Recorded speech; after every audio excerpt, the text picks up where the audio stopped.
All right. Hi, everyone. Welcome to the Pete and Cindy Show.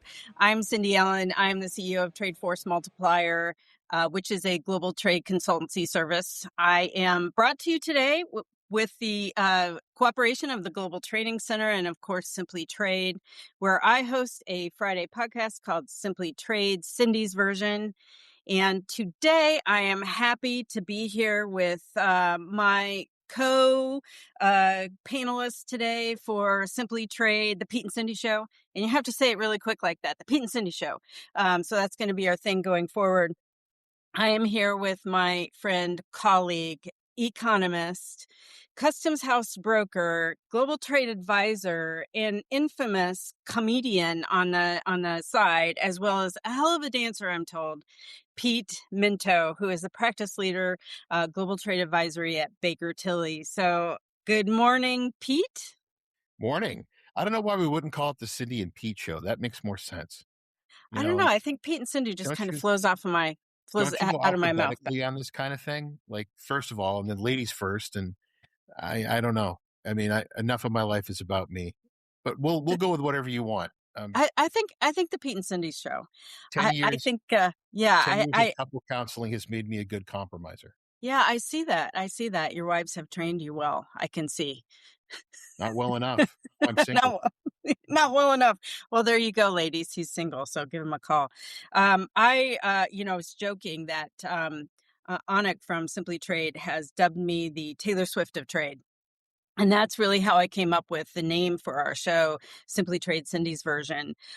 So I want to know, is there a nickname that the trade and the public at large needs to know about you, Pete? There's a couple. I mean, there's a lot of people at companies like Flexport that have less than kind nicknames for me. So we probably won't use those. And of course, I mean, everyone calls me Uncle Pete. And that really started with one of my clients who would always call me Uncle Pete. And then they were at ICPA. And before you know it, 10 years ago, everyone else started calling me Uncle Pete. But the way I look at it is, who would you want to have play you in a movie about your life? So who would you pick, Cindy? Sharon Stone. Oh, that's excellent. Yeah. She's a hell of an actress too. So that's a good pick. I would think I would pick Jack Black. Yeah. He's funny. He's funny. Very, very comedian, but an actor and also a musician. He's multifaceted person, just like you are. He had a great line once where he said, "What I lack in talent, I make up for with enthusiasm." And I've always held that close to my heart. I like Sharon Stone because she's just ballsy. And she is not afraid to be who she is. And I just love that about her. And plus, she's not bad looking. So, you always try to pick a better version of yourself in film. So she would be my version of me. And about a foot taller than me. So, You're not short at all. You're not I'm 5'2". I'm 5'2". I think she's close to 6 foot. Yeah, she is close to 6 foot. Wow. Yeah. So, I always wanted long legs. But anyway, enough about us. We're here to talk to global trade. And I have to give a shout out to Brian Glick at Chain.io, who kind of spurred this on, who, talked about after all of the trade court case information came out that his LinkedIn feed was all Pete Mento and Cindy Allen. So we decided what a great thing. Let's just put us together and see what we have to say. So lots of things going on. I know you're busy. I'm busy. We're both in the consultancy advisory area now after careers in both customs brokerage and you at an importer, several importers. I think the first thing I want to ask and talk about, and just so everyone knows, Pete and I don't always agree on things, which really makes a great conversation because we have different perspectives and different opinions many times. So that's good. Court case. High level, will the money be refunded? Do you think it will be given back? I think it's inevitable, but I don't think I know what the definition of inevitable is. I think there's some that appear to be more easy than others, like the ones that'll go through this CAPE contraction. I think that's going to happen much sooner. I think that protests are something that the trade largely doesn't understand the complexity of doing them. And if customs is forced to do a bunch of protests, I don't know, they've got the people. Sure, the system will pick up for part of that. What really terrifies me is we don't know yet about things past 180 days. Is customs going to be, are they going to get the CIT to stick to the current timeline? Because that would suck with a capital S, Cindy. I have clients where well over half of their eligible entries are out of the protest period. So are they going to go litigate those? And I'm not an attorney. I mean, that sounds like a really crappy, boring job being a trade attorney. But from speaking to trade attorneys, they've told me, don't be shocked if that's 3 to 5 years before you see that come back. And what's it going to cost to do it, you know? So I think it's inevitable that there will be refunds. I just think people need to temper their expectation on how much they're going to get back and when. Yeah, I kind of agree on the timeline. I don't think it's going to be quick. The only thing that gives me any hope is that, the Supreme Court gave it to the appeals court, who said, CIT, you're it, you make the final decision. And when the judge first had the first hearing in this case, he said, these were collected unlawfully. It's against the law. So you're going to give it all back. So, my non-lawyer brain is like, okay, they're going to give it all back. They're going to give it all back in some way, shape, or form. They have to give it back because it was collected unlawfully. Now, like I've talked to a lot of trade attorneys and been on podcasts and webinars and meetings with them. And they're like, whoa, whoa, whoa. There's no administrative mechanism to give finally liquidated past that 180 days for the finally liquidated refunds. And I'm like, doesn't the court have jurisdiction to give that refund back?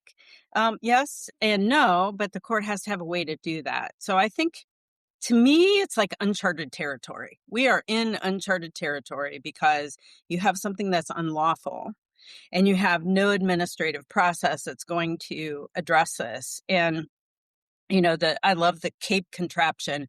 I'm going to call it that from now on. So I'm going to borrow that from you, the CAPE contraption. I was hopeful that it was just going to be it. That's going to be the way the money gets back. How great would that have been?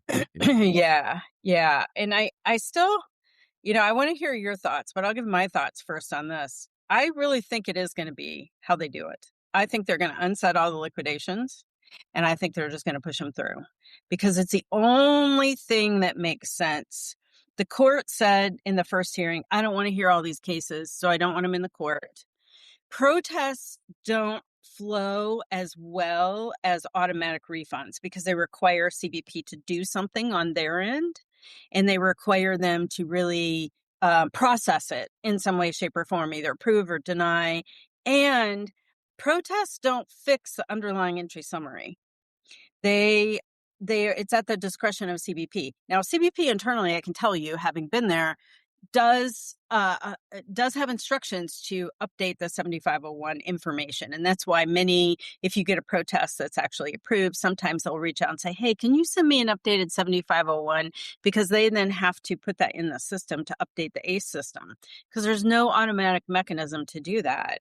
So CAPE, to me, is, the thing that I liked the most about it was going to update the underlying entry summary. We need that. That's a system of record for customs. That absolutely has to be updated, or we're going to have a year's worth of entries that are incorrect, and every downstream process is going to be impacted by that. So I was kind of bolstered by that. I think I had a little hope, like, okay, this can work. What I really am concerned about, having been an ACE and having built a system, they're only 40% done with the part that's going to actually recalculate the duties. So that's going to be a big issue. But before we get into the software mechanism, what are your thoughts on CAPE? Because I think you have a somewhat different thought process. So I've been thinking all morning. Like I got up at 4:30 this morning, had my protein shake, waddled on the treadmill. It's been a real fun day. And I know that people from customs are going to listen to this because they've told me. So here's how I'm going to start this.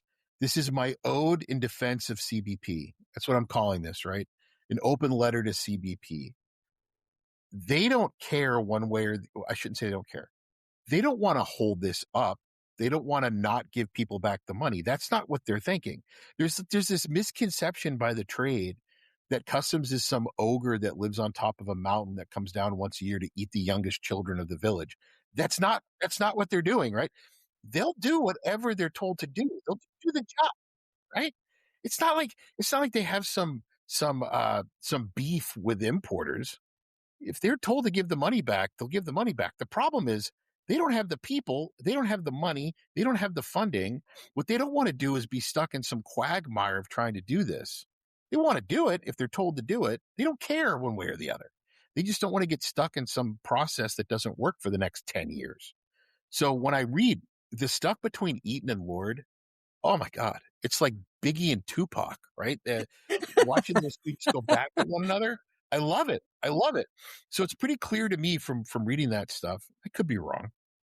Eaton wants the money to go back. And he's like, go figure this out. Go clean your room. I don't care how you do it. But when I walk in there, I want it clean. And Lord is coming back saying, well, I don't know where I'm going to put all this crap. And I have too many toys and I need fresh sheets. And can my sister help me? Because it's a lot more work. I haven't done this in like a year. So it's going to take a lot of work. I'm not getting the signal from customs that they don't want to do it. I'm getting the signal they don't know how to do it. There's no process that they can build that's easy to do. So I'm very concerned that customs doesn't do two things. Number one, extend liquidations or pause them, right? They could do that. From what I understand, they can pause it for up to a year on an importer by importer basis. They can do it 4 times. It's going to suck for your bond, but it's going to be great for them. It gives them more time. Importers don't want to hear that because they want their money now. And they're under this impression that when the entry liquidates and they put it through Cape, the money's going to magically show up in the ACH refund portal. I think that as much as it would bother us in the trade to have to wait for the money, I think it gives customs more time. And more time means a more accurate process and probably more efficient process. So we're not coming back to this. ACE doesn't work now. It's getting swamped. So what makes us think that Cape is going to be able to handle all this? Give them more time. Give them more time. So I agree with you. I hope it all goes through ACE. I hope I never have to do a protest. I hate them. I hate doing them.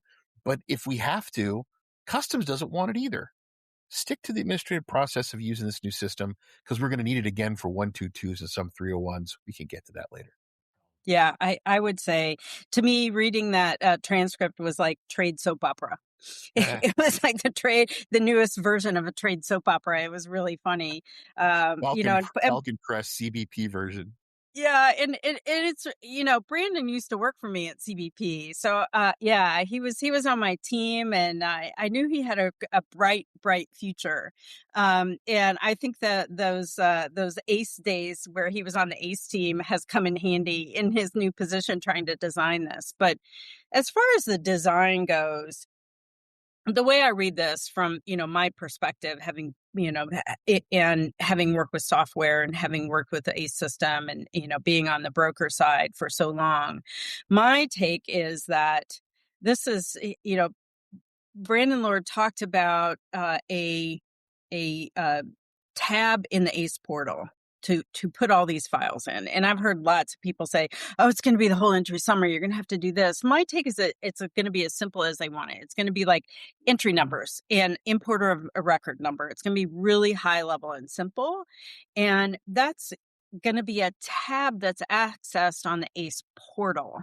The ACE portal is a reporting tool. It's not necessarily interactive with the bigger ACE system. It's a reporting tool based on, business intelligence, and that's it. So that tab is going to take you to this new thing, and this new thing is going to grab all of the entry numbers, and then behind the scenes, the processing piece is going to actually go grab all the entry summaries from ACE into a new separate tool, because ACE can't handle this. And especially they can't change the programming in 45 days. So there is no way they can do that. So they're grabbing it and putting it in an external system, which I think is smart. It is the best way.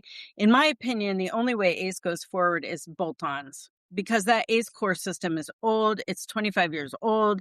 It has so many limitations in it. And you're smiling because this is what we said about, the old ACS system before we had ACE. But ACE is even older than ACS. Just put it that way. It's older than ACS when it was replaced. So they can't really make major changes to the underlying ACE system. So the big ACE system. So they're building this tool separately, hopefully with AI, hopefully with some great partners, hopefully, getting all the bells and whistles out of that. But what it is an ABI tool. It's recalculating duty. And I know from before when they tried to build an ABI-like tool, it did not go well. It did not go well. And that's how we ended up with the ACE system that we have today. So I worry about that. I also worry, and if you're listening, CBP, we have resources. We can help you. We can test this. Reach out. They're kind of doing it in isolation, which is also one of the reasons ACE took so long, because they did a lot of things in isolation. And they tried to make decisions. And then, one of the reasons that I was brought in was to bring in the trade again and say, hey, help us. Let's figure this out. Let's do this together. So I'm hoping that they do that at some point. They reach out and say, hey, this is what we've built. Test it with us. Give us your expertise.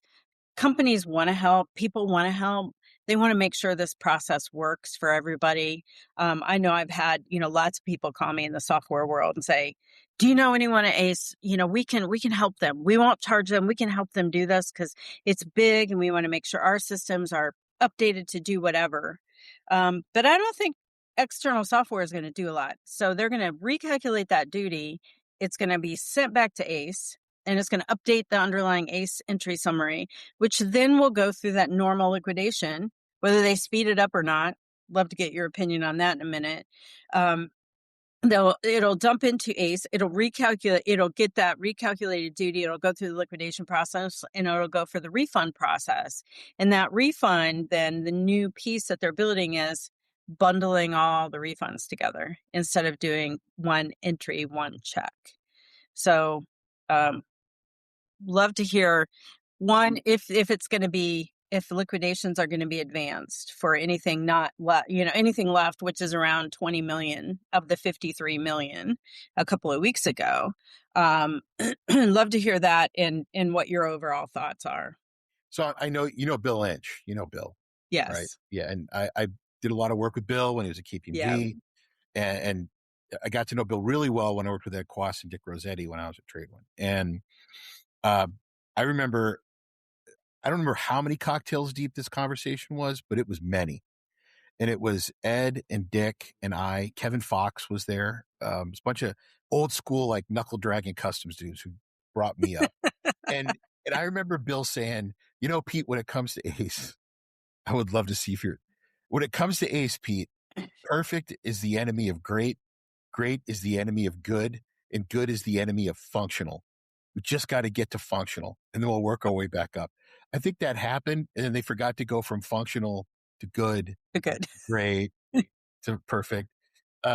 ACE does, when you know how to use it, that's important. When you know how to get to your reports, you automate them, and you have them sent to you automatically, it rocks. But the import community doesn't invest the time to learn how to do that. So there's a part of that that's on us. We haven't put the time in to really understand it's like, hell, half the things that Microsoft Windows can do for me, I don't know what the hell it does. And that's on me for not understanding that. If it were up to me, if you and I could sit down with someone at CBP and say, what do you two think? I'd say, is there any way you could take an existing ACE report, like the 03 or the 02 or the 01, and add another column and have the importer put up whatever that, the difference in duties ought to be, and validate it. Say, this is a validated field from the import community. You don't have to rebuild all the back end. You're just putting some sort of a confirmation there. And then they do all the things you talked about in the background, which are probably mostly built. That would be the easiest way to get to functional. And then from there, it gets to great by combining all the stuff behind it for the entry summary. I don't know if that's realistic. I think it would be fantastic, but I don't know that's realistic. And then, just like drawback, after they give the money back, then go and do all of your reviews and reviewing crap. Don't hold up the money to people who didn't mess around and did things right. Use your amazing AI tools that they have now. And I'm not being facetious. I believe that. Use the data science they have now to identify entries and importers who are messing around after the fact and go after them. But don't make life harder for people who are doing things right from the beginning. Give them back their money. See what, and that would be great. That's like castle in the sky, vision, which is where a lot of the ACE functionality started and was never brought down to earth to actually, function. And I love that, that we just need something that functions. That's true. Can I But ask the one more ACE, question, Cindy? Where sure. are they going to get the money for this? Right? All this Um, development's going to cost something. Is it in any budget anywhere? yeah, they've gotten a lot of money for Okay. commercial enforcement purposes. If you look at the budget, some of the DHS budget, all the noise and news goes to ICE and, the other components of DHS. But quietly, CBP has gotten money for enforcement. It started with forced labor, and they went out and sourced all of this, great AI functionality and to determine, if forced labor was present in the supply chain. And once they did that, they started utilizing it for other areas of enforcement. And so they have money there and they have a continual stream of money to do that. So it's cheaper, much, much, much cheaper to do an external tool than it is to do changes to ACE, because anytime you touch ACE, it is, I have done presentations on ACE functionality and put up a picture of spaghetti and said, this is the current programming in ACE, because that's what it looks like. It's just so convoluted. And it anytime you have to take a piece of ACE down, you have to take the whole thing. You have to take the whole thing down. And then when you put it back in, there's all kinds of other connections that you maybe didn't see. It's just old. It's old. Now they have functionality that you pull out one little tiny component and it gets pulled out, and they fix that and they plug it back in. And that was the iterative development that we went to when I was there. Was this large scale programming can't be the future moving forward. So we based it on what the targeting system was doing, which was take out a piece, fix it, update it, put new things in it, and plug it back in. That's really what the newer versions of ACE are, but still the underlying entry summary is still the same. Here's my follow-up to that, Cindy. I feel like I'm interrupting you too much, but I don't know which AI the government's using now that we had our little tantrum in DC, but I don't know which one it is. But this is what I would challenge customs to do. Take the source code, whatever the hell that is for ACE, upload it to Claude or whatever the hell they're using, and saying, hey, if you could make this better, give me 10 things that you would do. Give me bullet points that would immediately impact it with the least amount of work. Now, they'll never let me on COAC ever. They know better. They know better than to have me on COAC. But that would be the first thing I would beg them to do. And I'd say, what would AI say they could do? And then the second question would be, how would this improve both the user experience and how would it improve the efficiency and the ability for customs to do their mission if I were to do these 10 things that you suggested? Let AI give them some guidance on that. Yeah, And I I'll think, just give them money. yeah. And I think even the trade could give them that. We have lists of things that we want to do, but I think a couple of things, back to your post, your let's update the ACE portal. The ACE portal isn't really built out for that. What you described is actually a post summary correction in bulk, which I didn't understand why they didn't just do that. Do a post summary correction in bulk, because what we're going to have to do in any way, shape, or form as a broker, we're going to have to take whatever CBP updates and put it back down into the broker system. We're going to have to query that somehow and get that information into the broker system. And the importers are going to have to understand on an entry by entry basis what those refunds look like for record keeping purposes. Mhm. So they're going to have to update their records. So to me, the fallback here is post summary corrections in some sort of bulk form, which is, the same exact process you described as take a spreadsheet, put all the entry summary data in it, update the duty, and then send it in bulk to CBP. And then they can still use their third little component to bundle all those checks together. Now, maybe this is kind of what they're doing. I don't know. And they're doing the post summary correction kind of on their own, because the importers pushed back and said, hey, you have all the information. I don't know why I have to do anything. And the brokers were like, we don't want to do 53 million post summary corrections because we might get it wrong. And what if our duty calculation isn't right? And then what happens then, right? So there's liabilities and, manpower on within every different segment of the trade right now. So to me, that's kind of a big thing is, post summary corrections is kind of the fallback. To me, Well, we the government doesn't we want could to get do a the work. refund. Government doesn't want to do the work. Let us do the work. Push it back on the brokerage community. I mean, Yeah, but I think that, CargoWise could handle that kind of volume for. anyone can handle that kind of volume because it's, we I don't do know if entries you're all the right. time. Well, we do 53 million. There's 75 million entries that are filed a year now on average. And those are all filed by ABI. And that software works. And we do post summary corrections, hundreds of thousands of post summary corrections. So this would be an increase. But to me, that's the fallback. CBP is trying to do it all themselves. Okay, great. Let them try. To me, we have a mechanism. They just have to open the post summary correction timeline and liquidation status and ignore that. To me, that's and as far as the ACE goes, I love that story. Bill and Dick, oh my God, those guys are old school. You're right. And I remember when ACE was being built, I remember when I when I went in, Mary Jo Moyo Yeah. said, she got up in a COAC or a TSN meeting and said, it's like you are designing an airport and you went to the passengers and said, what do you need in a terminal? And they were like, oh, we need places to eat and places to shop. And we want all these bathrooms and we want really cool sitting areas. And we want to have all these things and free Wi-Fi and all the things. And you build out the specifications to this and you forgot to ask the airlines and the airplanes, how much space do you need to pull in an airplane? What kind of services do you need to actually support getting the people on the plane and flying safely? And what do you need from an airport operations and how much space do you need? And that was kind of an afterthought. And that's kind of a very good analogy for ACE as they went to the importers and said, what do you want? The importers didn't transmit entries to customs. The customs brokers did, but they didn't bring the customs brokers in until a few years later. And the airport was half built, and that was the portal.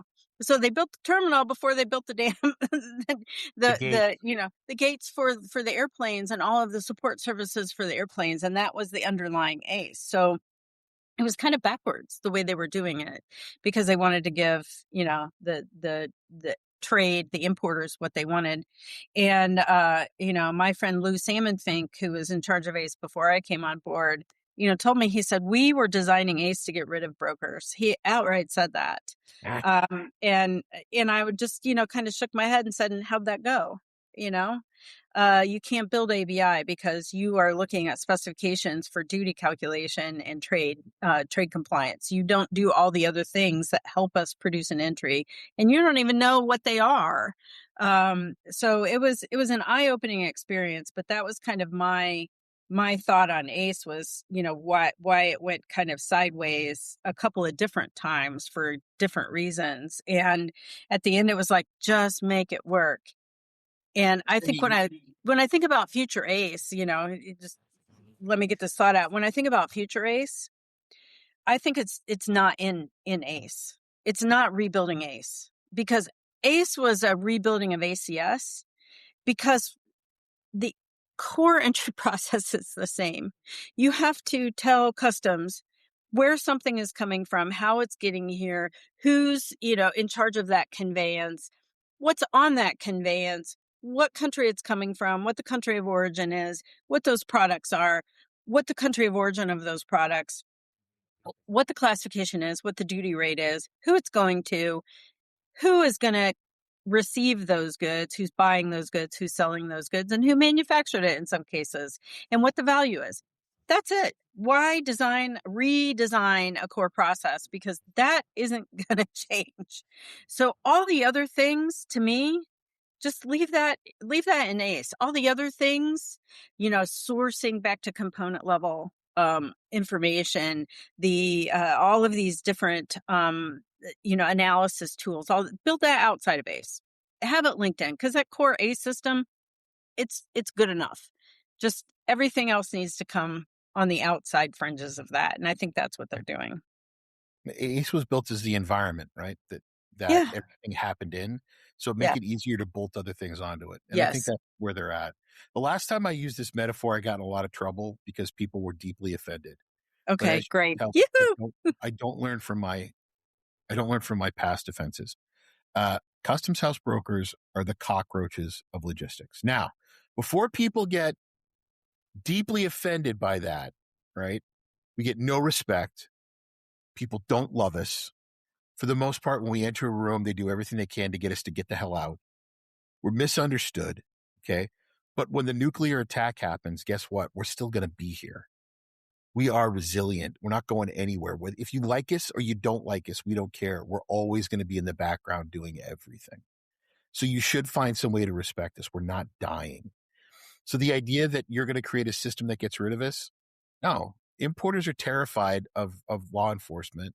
Law enforcement doesn't want to deal with importers. I mean, that's what ACE is, the 1-800 number, talk to a chatbot of customs.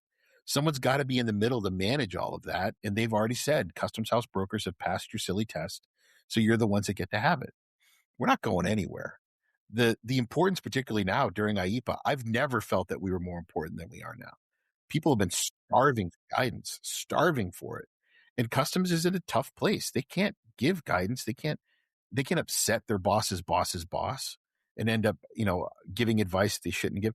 Last year in New Orleans, I got really annoyed. I got aggravated, right? So, I'm a part-time resident of New Orleans, of the great city of New Orleans. I love it there. I ride in one of the biggest parades during Mardi Gras. I shudder to think how many brain cells and bad decisions I have made that destroyed that town. When they had the CTPAT meeting last year, Customs was actively avoiding conversations because they didn't want to go on record. They didn't want to be the one that said something stupid and got fired. And I get that, right? But we're about to have another one here in Dallas. Is it going to be the same thing where they're not going to interact with us? They're not going to talk to us about what's happening? Is Brandon going to go up there and basically speak from talking points and say, if anyone needs me, sorry, I'm going back to my hotel room. I'm going to raid the minibar and take my shoes off. Someone there needs to feel empowered, not to advocate for the trade. I don't think that's their job. That's our job. But someone should feel empowered at least to answer questions in a meaningful way. We're not getting that. And it frustrates the hell out of me, Cindy. Yeah, and I want to, in support of my fellow colleagues, they have not been empowered to do that. And, the government right now, it was always, hierarchical and, very chain of command type of presence, because after all, it is a law enforcement agency. Even before DHS, it was still a law enforcement agency. But after DHS, formation, it became a world class law enforcement agency, the largest one in the world, actually. And they have taken the decision making from, not even the generals, the lieutenant generals, the colonels who used to make decisions or have an input into the decisions that were being made, and then elevating that into an informed decision. That isn't happening here. We have a very small group of individuals who are making all of the decisions at the White House. Whether you agree with their decisions or not, they are making the decisions at the White House, and those are coming down. And that is it. And if you have a different opinion, you are going to be moved out. And we've seen that happen again and again and again. And I feel for the civil servants, of which I was one, who want to do the right thing, know what the right thing is, and don't feel empowered to do the right thing.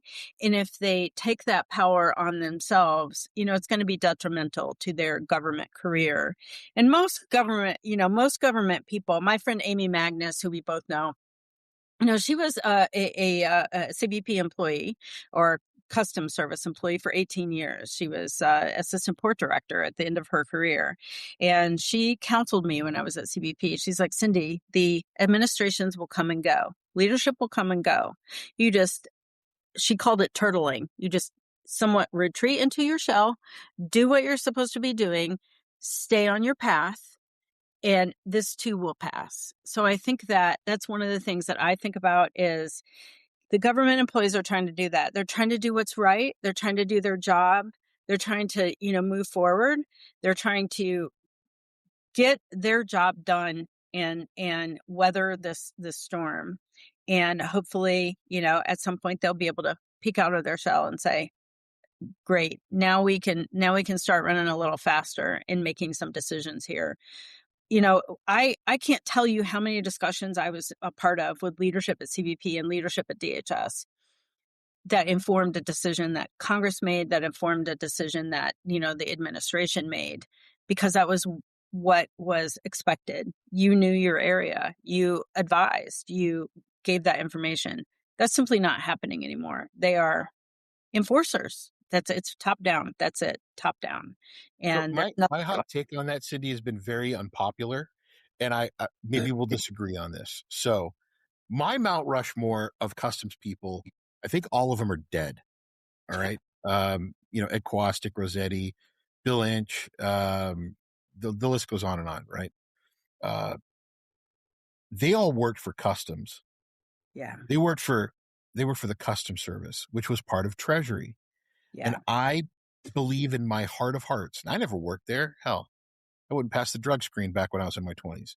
But do you think it would make a demonstrable difference if we put them back under Treasury now that their job seems to be more akin to collection of revenue? Or do you think that their core mission would be somehow upended if that were the case? I don't think moving them to Treasury in this administration will make a difference, because that decision-making tree is there regardless of what agency they are put in. Assume a rational actor is in Pennsylvania Avenue. Let's start with that. Yeah, if in a normal environment, I kind of advocate. And there was, talk of this, was that they were going to make, the customs the external Treasury service, if you remember that, and make it part of Treasury. And, DHS was not in favor of that, because they were going to lose 60,000 people, moving from their agency, and lose that, because, and in the government, your people are your power, because that's what dictates your budget and your money, as well as your mission. Yes. But they were not willing to lose 60,000 people. But I saw it as an opportunity. Hey, let's get trade back to a trade branch. Let's make trade front and center for the old Customs Service, because that's really what the Customs Service does, is it facilitates the lawful trade of the United States. And to me, bringing it back and giving it something more true to its core mission would be great. And if that means going over to the Treasury Service, so be it. Those are figureheads. They are agency heads. They're all about collecting the money. I think there would be different things to be concerned about, and different enforcement actions that we would have to adjust to. But right now, I can tell you, one of my mentors and one of the people I admire greatly, Alan Burson, who was the commissioner when I was first hired at CBP, he made a concerted effort to spend time with trade. And on the trade side of things and on the cargo side of things, he made a concerted effort to do that, because he understood how important that was. But his primary time suck was for Border Patrol and immigration enforcement and all of the things there. There were huge problems and there were huge issues that needed to be solved. And every commissioner since DHS has had that same problem, that more and more and more of their job gets in attention and time and money, quite frankly, gets sucked into the border enforcement agency and side of things. I want to get us back to that true, let's talk about trade. Let's talk about the lawful trade. And if that, we have to bifurcate the transportation piece of that with the people, because it is a lawful trade of cargo and people. So if we have to separate that people thing to get our true customs service back, I'm all for it. I would love it. And I think that there's an opportunity now maybe to relook at that. But as I understand it, that's kind of died. Um, Well, I'm making a public pronouncement that I think Cindy Allen for commissioner. We should be looking at the next election cycle, putting my full weight behind your nomination, whatever I need to do. I think that would work very, very well. yeah, I don't know. That law enforcement side, I don't have a lot of experience there. The trade side, Maybe I'm that's all what we good. need. Yeah, maybe, maybe, maybe I let the generals handle the, the law enforcement side of that. Or maybe I could recruit my friend Tato and back to have that I remember controversial. the heady days after 9/11 for a couple of years, actually more than a couple of years. It was quite a while. It really felt like a collaborative environment. It Oh honestly did. yeah. It We really were did. all in it together. We were all in this together and really wanted to do the right thing. And people were happy to do that. And we're, here to protect the revenue and the compliance and the people of the United States. And I think that was a real urgency that we all felt. And, that's really the only reason Ace ended up being what it was, is because everyone came together. There were lots of twists and turns in there, but everyone came together to make it happen at the end. And, I'd everyone agree. played their part. But Without anyway, a Pete, Uncle Pete, I think we're at time here. Thanks so much. We're going to have to Want to do do it this again? again. Absolutely. We're going to have the Pete and Cindy show. We'll do Simply Trade Pete and Cindy. So stay tuned, everyone, and send us your questions. What do you want to hear us talk about next? Because we didn't disagree as much as I thought we would on this show. So send us some controversial topics so we can really get into it. So Are you trying to say that I wasn't as argumentative and difficult as you expected, Cindy? yes, that was exactly what I was trying to say. You can see that I'm a little more eloquent in my delivery. That's why I'd be a good commissioner, I guess. See? Cindy Allen, commissioner. I think that'd be great. Plus, I haven't known a commissioner in a long time, so that would be very good for me. I'm Yeah. coming up on 30 years. My license was issued in 1996. Can you believe that? I Mine am was issued in 1990. 1990. So I'm old I'm as dirt. 36 years in. Yeah. In I've been 40 failing 40 upwards years. since 96. That's what I'm going to put on a t-shirt. Pete Mento, Yeah. failing upwards since 96. I like that. That'll be our tagline. Feeling Yeah. upwards. Thanks everyone. Thank you. Thank you.